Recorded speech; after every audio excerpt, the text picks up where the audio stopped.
ఓం శుభోదయం. వైశేషిక దర్శనం ద్వితీయ అధ్యాయం ప్రథమాహ్నికం. మనం 9 ద్రవ్యములు, వాటి సామాన్య విశేషము, గురుత్వము, సమాన ధర్మము, విశేష ధర్మము, ఏది వ్యాప్యము ఏది వ్యాపకము, గుణములలో ఉన్నటువంటి తత్వమేంది, ద్రవత్వములో ఉన్న తత్వమేంది, కర్మలో ఉన్న తత్వం ఏంది, ఈ విధంగా మనం తెలుసుకున్నాం ప్రథమ అధ్యాయంలో. ఇప్పుడు ద్వితీయ అధ్యాయం ప్రథమాహ్నికములో రూపరస గంధ స్పర్శవతి పృథివీ అంటాడు. ద్రవ్యములో అయిన 9, అందులో అనిత్యమైనది పృథివీ. ఆ పృథివీలోని ద్రవ్యములో రూప రస గంధ స్పర్శములు కలది పృథివీ. పృథివీ అంటే రూపరస గంధ స్పర్శములు ఉంటాయంట. అనగా పృథివీ అనే ద్రవ్యములో రూపరస గంధ స్పర్శ గుణములు సమవాయ సంబంధముతో కలిగియుండుట పృథివికి లక్షణం. రూపం నీలము, శుక్లము, లోహితము, పీతము, పింగళ వర్ణము, చిత్రము అను భేదములతో చెప్పబడుతుంది. రసం మధురం, ఆమ్లం, లవణం, కారం, వగరం, చేదు. గంధం సురభి, అసురభి. స్పర్శ పాకజమగు అనుష్ణ శీత స్పర్శము పృథివిలో ఉండును. ఈ గుణములన్నీయు సమవాయ సంబంధముతో పృథివియందు ఉండునని మనం గ్రహించవలయును. సూత్రమున గల వత్ ప్రత్యయము ద్వంద్వ సమాసాంతమున ఉండుట వలన రూపరసాది ప్రత్యేక పదమునకు సంబంధించినదై రూపవతి పృథివీ, రసవతి పృథివీ, గంధవతి పృథివీ, స్పర్శవతి పృథివీ అని పృథివికి 4 లక్షణములు ఉన్నట్లు కొందరు చెప్పుదురు. పై చెప్పిన రూపములన్నింటిలో కృష్ణ రూపము పృథివికి స్వాభావిక గుణము. చాందోగ్య ఉపనిషత్తునందు ఉత్కృష్టం తదన్నస్య అన్నరూపము కృష్ణమని వర్ణించుటచే ఉపనిషత్తు మతానుసారముగా పృథివిలో స్వాభావిక రూపము కృష్ణమనియు తోచుచున్నది. ఇతర రూపములు నైమిత్తికములు. ఇట్లు గంధము కూడా భూమిలో నిజగుణమే. అతయేవ గంధవతి పృథివీ. అందువలననే సమవాయ సంబంధముతో గంధవత్వమే పృథివీ లక్షణమని నవీన వైయాయికులు అంటారు. సమవాయ సంబంధముతో అనుమాట చేర్చినచో సంయోగాది సంబంధములతో రూపాది గుణములు కలిగిన అన్య పదార్థమునందు లక్షణము అతివ్యాప్తమగును. ఈ దోష నివారణార్థం సమవాయ సంబంధముతో రూపాది గుణములు కలిగియుండుట పృథివికి లక్షణమని చెప్తున్నాడు. ఇక జల లక్షణం. రూప రస స్పర్శవతి ఆపో ద్రవాః స్నిగ్ధాః. సాంసిద్ధిక ద్రవత్వము కలిగి, స్నేహ గుణము కలిగి, శుక్ల రూపము, మధుర రసము, శీత స్పర్శమునకు గుణములు కలది జలం. సాంసిద్ధిక ద్రవత్వం, స్నేహము, శుక్ల రూపము, మధుర రసము, శీత స్పర్శము అను గుణములు సమవాయ సంబంధముతో కలిగియుండుట జలమునకు లక్షణం. ఇందు శుక్ల రూపము జలమున గల స్వాభావిక గుణం. తత్శుక్లం తదాపం. జలమునందు శుక్ల రూపం ఉన్నదని చాందోగ్య ఉపనిషత్తుకారుడు చెప్తాడు. జలమునందు ఇతర రూపములు కనబడిన అవి అన్య ద్రవ్య సంయోగ జనితములని మనం గ్రహించవలయును. మధుర రసము, సాంసిద్ధిక ద్రవత్వము, స్నేహము ఈ గుణములు జనమున నైజములు. సమవాయ సంబంధముతో శీత స్పర్శవంతమైనది అని నవీనులు అంటారు. అగ్ని లక్షణం. తేజో రూప స్పర్శవత్. రూప స్పర్శవత్వము అగ్ని లక్షణం. భాస్వర శుక్ల రూపములో అగ్ని ఉంటుందని నవీనుల అభిప్రాయం. వైదికులు మాత్రం అగ్ని రూపం లోహితం అనగా ఎరుపని చెప్పియుండిరి. యదగ్నేర్లోహితం రూపం తేజసం తద్రూపం. అగ్నిలో కనబడు ఎరుపు రంగే తేజము యొక్క రూపమని తాత్పర్యం. ఉష్ణ స్పర్శవత్ తేజ. తేజమునకు అగ్ని లక్షణం. ఉష్ణ స్పర్శవత్వం అని నవీనకారులు చెప్తారు, అనగా వేడి. వాయు లక్షణం. స్పర్శవాన్ వాయు. అపాకజం అనుష్ణ శీత స్పర్శవంతం వాయు లక్షణం. వాయువునందు ఉష్ణశీత గుణరహితమగు కేవల స్పర్శముండును. అదియు పాకజము కాదు. పాకజము అనగా పాకజన్యమైనది. పాకమనగా విలక్షణమగు ఒకానొక విధమగు తేజస్సంయోగము. పృథివియందు ఉండు స్పర్శము పాకజము అనగా ఒకానొక విలక్షణమైన అగ్ని వలన కలుగునది అని. వాయువునందు అప్పుడప్పుడు మనం అనుభవించు శీతోష్ణములు కారణాంతరముల వలన, ఇతర పదార్థ సంబంధము వలన ఉత్పన్నమైనవి కానీ స్వాభావికములు కావు. ఆకాశ లక్షణం. త ఆకాశే న విద్యంతే. రూపరస గంధ స్పర్శములు ఆకాశమునందు ఉండవు. రూపము, రసము, గంధము, స్పర్శము అను గుణములు సమవాయ సంబంధముతో లేకుండుట ఆకాశమునకు లక్షణం. అనగా సమవాయ సంబంధముతో శబ్దగుణము కలిగియుండుట ఆకాశ లక్షణం. కావుననే శబ్దగుణకం ఆకాశం. సమవాయ సంబంధముతో శబ్దగుణము కలది ఆకాశమని చెప్పుదురు. రూపరసాది గుణములు అజ్ఞాది ద్రవ్యములు నైజ గుణములు. ఆకాశమునందు ఇవి ఉండనేరవు. శబ్దగుణము ఆకాశమున ఉండును. జలలక్షణమున ద్రవత్వం జలలక్షణముగా చెప్పుట సరికాదు. ఘృతాదులలోనూ ద్రవత్వము ఉండుటచే ద్రవ్యత్వ లక్షణం అతివ్యాప్తమగుచున్నది అని దోషమును శంకించి నిరాకరించుచున్నాడు. సర్పిర్జతు మధుచ్చిష్టాన్నమగ్ని సంయోగాత్ ద్రవత్వం అద్భిః సామాన్యం. ఘృతము, లక్క, మైనము వీనిలో అగ్ని సంయోగము వలన కలుగునట్టి ద్రవత్వం జలముతో సమాన ధర్మం. ఘృతాదులలో సాంసిద్ధిక ద్రవత్వం లేదు. ఉష్ణతా సంయోగము వలన ఏర్పడు నైమిత్తిక ద్రవత్వం కలదు.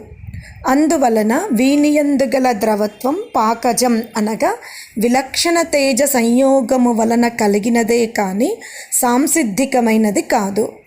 జలమున గల ద్రవత్వం సాంసిద్ధికం అనగా స్వతహా సిద్ధమైనది. అదియే జలమునకు లక్షణం. అందువలన అతివ్యాప్తి దోషము ఏమీ లేదని సూత్రకారుని యొక్క అభిప్రాయం. ఘృతాదులలో అతివ్యాప్తి లేకున్నను త్రపు, సీసాది ధాతువులలో అతివ్యాప్తి ఉంటుందా అని అడుగుతాడు, శంకిస్తాడు. త్రపు, సీస, లోహ, రజత, సువర్ణ నామాగ్ని సంయోగాత్ ద్రవత్వమద్భిః సామాన్యం. రాగి, సీసము, ఇనుము, వెండి, బంగారము మున్నగు ధాతువులలో అధిక ఉష్ణము గల అగ్ని సంబంధము వలన కలుగుచున్న ద్రవత్వం జలముతో సమాన ధర్మము. అనగా అది అగ్ని వలన అందులో కలుగుతుంది. కానీ తామ్రాదుల్లో కలుగు ద్రవత్వం జలసామాన్య ధర్మమైనను జలలక్షణం అతి వ్యాప్తం కాదు. కారణమేమన ఈ ధాతువులలో కలుగు ద్రవత్వం ఘృతాదుల వలననే అసాంసిద్ధికమే. జలద్రవత్వం సాంసిద్ధికం. జలములో ఉండే ఏదో ద్రవత్వం ఉందో అది సాంసిద్ధికం. కానీ మిగతా ఏదైతే పదార్థాలు ఉన్నాయో తామ్రము, రాగి, నెయ్యి ఇవన్నీ కూడా అంటే అసాంసిద్ధికం. అంటే ఏదో ఒక కారణం వలన అవి పల్చగవుతున్నాయి కానీ అందుకనే అవి అసాంసిద్ధిక ద్రవత్వం, ఇది సాంసిద్ధిక ద్రవత్వం అంటున్నాడు. త్రపు, సీసాదులను కూడా పూర్వసూత్రముననే చేర్చి దోషము నిరాకరింపగా వేరు సూత్రం రచించుటలో మహర్షి అభిప్రాయమేమనా? సరే, ఘృతంలోనే ఈ సూత్రం పెట్టచ్చు కదా, ఎందుకు మళ్ళీ దాన్ని పృథక్ ఎందుకు చెప్తున్నాడు అని. అప్పుడు సర్పిరాదులు పార్థివములు, త్రపు సీసాదులు తైజసములు, అనగా అగ్ని ద్రవ్యాంతర్గతములని తెలుపుటయే. స్పర్శవత్వము వాయువునకు లక్షణముగా చెప్పబడినది. కానీ ద్రవ్యమును వాయువు అను ఒక ద్రవ్యం ఒకటి కలదని సాధింపకయే వాయు లక్షణం చెప్పుట సముచితము కాదు. అందువలన వాయువు ద్రవ్యమును సామాన్యముగా ఎరిగిన అదృష్ట హేతువుతో సాధింపనించి పూర్వము అనగా ముందు ద్రష్టహేతుకమగు గోరూప ద్రవ్యసిద్ధిని నిరూపించుచున్నాడు. ద్రష్టహేతువుతో గోవును సాధించుచున్నాడని మనం తెలుసుకోవాలి. ఉదాహరణకి విషాని కకుద్వాన్ ప్రాంతే బాలధీహి సాస్నావాన్ ఇతి గోత్వే దృష్టం లింగం. శృంగములు గలది. విషానమనగా ఇట మహిష మేషాశుదుల కొమ్ముల కంటే విలక్షణమైన కొమ్ములు కలది అని అర్థం. మూపురము కలది, తోక చివరలో వెంట్రుకలు కలది, గంగుడోలు కలది అనునవి గోత్వ సాధ్యకమగు అనుమితిలో చూడబడిన విశేష వ్యాప్తి గల హేతువు. గోవునందు శాస్నాదిమత్వ లక్షణమగు లింగము ప్రత్యక్షముగా చూడబడుచున్నది. అందువలన దృష్టలింగం అనబడును. అనగా కొమ్ములు, మూపురము, చివర వెంట్రుకలు గల తోక, గంగుడోలు అను లక్షణములు గోవునందు ప్రత్యక్షంగా చూడబడుచుండును. కావున అయ్యవి దృష్టలింగం అనబడుతుంది. దృష్టలింగములతో ప్రత్యక్ష ప్రమాణము కలుగు జ్ఞానము సామాన్య విషయకముగా ఉండును. శాస్నాదిమత్వ లక్షణము వలన కలుగు గోజ్ఞానము గోవు మూత్రమున ఉండు గోత్వ విశిష్టమై ఉండుటయేగాక ఆయా గోవు యొక్క విశేష జ్ఞానముతో ఎర్రనిది, తెల్లనిది, నల్లనిది అని ఇత్యాది విశేష జ్ఞానముతో మనం చెప్పుచుంటాం. అవి అనుమాన ప్రమాణమున ఏర్పడుతవి. జ్ఞానం మాత్రం సామాన్య విషయకముగానే యుండును. దూర పర్వతాదులందు ధూమము వలన కలుగు జ్ఞానము వక్నిత్వ సామాన్య విశిష్ట వక్ని బోధకముగానే యుండును. కానీ ఆ వక్ని తృణాగ్ని లేక కాష్టాగ్ని అను ఇట్టి విశేష జ్ఞానము కలిగింపనేరదు. ఇట్లు ఉదాహరణమును చెప్పి వాయు సాధక హేతువును నిరూపించుచున్నాడు. స్పర్శవశ్చో వాయు. పూర్వోక్త శాస్నాదిమత్వాదుల వలె ప్రాణిమాత్రముచే అనుభవింపబడుచున్న విలక్షణమైన స్పర్శము తనకు ఆశ్రయభూతమగు వాయువు నామక ద్రవ్యసిద్ధికి హేతువని భావం. ప్రాణులచే అనుభవింపబడు విలక్షణ స్పర్శ గుణము వలన దానికి ఆశ్రయమగు వాయునామక ద్రవ్యము ఒకటున్నదని మనం ఈ సూత్రమున నిరూపించాలనుకుంటున్నాడని గ్రహించవలయును. పూర్వసూత్రమున చూపించిన విషానాదులు ద్రష్టలింగములు అనగా శాస్నాదిమత్వలింగము, అలింగము కలిగిన లింగి గోవు వాని రెంటికి గల సంబంధము ఈ మూడును ప్రత్యక్షములు. అందువలన శాస్నాదిమత్వము దృష్టలింగము అనబడును. ఈ సూత్రమున ఉల్లేఖించిన స్పర్శము అదృష్టలింగము. స్పర్శగుణము పృథివీ, జలము, అగ్ని, ద్రవ్యమునకు సంబంధించినది ఏల కాదు. నచ అంటే అడుగుతున్నాడు, స్పర్శగుణం వాయువుకి ఎందుకు వర్తిస్తుంది, పృథివీకి, జలముకు, అగ్ని అనే ద్రవ్యములకు ఎందుకు కాదు అని అడుగుతున్నాడు. అప్పుడు నచ దృష్టానాం స్పర్శః ఇత్యదృష్టో లింగో వాయు. ప్రాణులచే అనుభవింపబడు అనుష్ణాశీత స్పర్శము గుణగుణులు ప్రత్యక్షముగా గోచరించు పృథివీ ఆపస్తేజములకు సంబంధించినది కాదు. అందువలన తనకు సాధ్యముతో గల సంబంధము ప్రత్యక్షంగా గ్రహింపబడినట్టి స్పర్శాత్మక లింగము కలది వాయువే. ఏదైతే స్పర్శ ఉందో అది ప్రత్యక్షంగా ఎప్పుడవుతుంది అంటే పృథివీ ఆదుల యందు గోచరింపబడదు, అది గ్రహింపబడుతుంది స్పర్శ వలనే, కాబట్టి వాయువు అంటాడు. పృథివ్యాధులలో ఉండు స్పర్శ అనుష్ణాశీతము కాదు, ఉష్ణశీత కఠినాది స్పర్శలే వానియందు ఉండును. ఇది ప్రత్యక్ష ప్రమాణ గమ్యమే. వీనికంటే విలక్షణమైన అనుష్ణాశీత స్పర్శము త్వగింద్రియముచే గ్రహింపబడుచున్నది.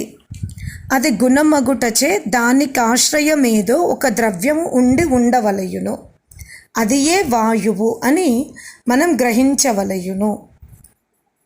స్పర్శహేతుక వాయువు సిద్ధించినప్పటికీ అది ద్రవ్యము ఎట్లు నిర్ణయింపనగును అని మరల ప్రశ్న వేస్తున్నాడు.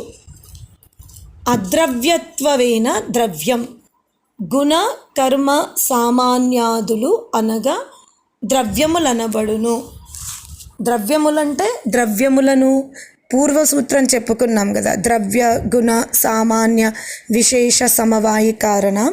అందుకని ఇక్కడ చెప్తున్నాడు గుణ కర్మ సామాన్యాదులు ద్రవ్యములనబడును.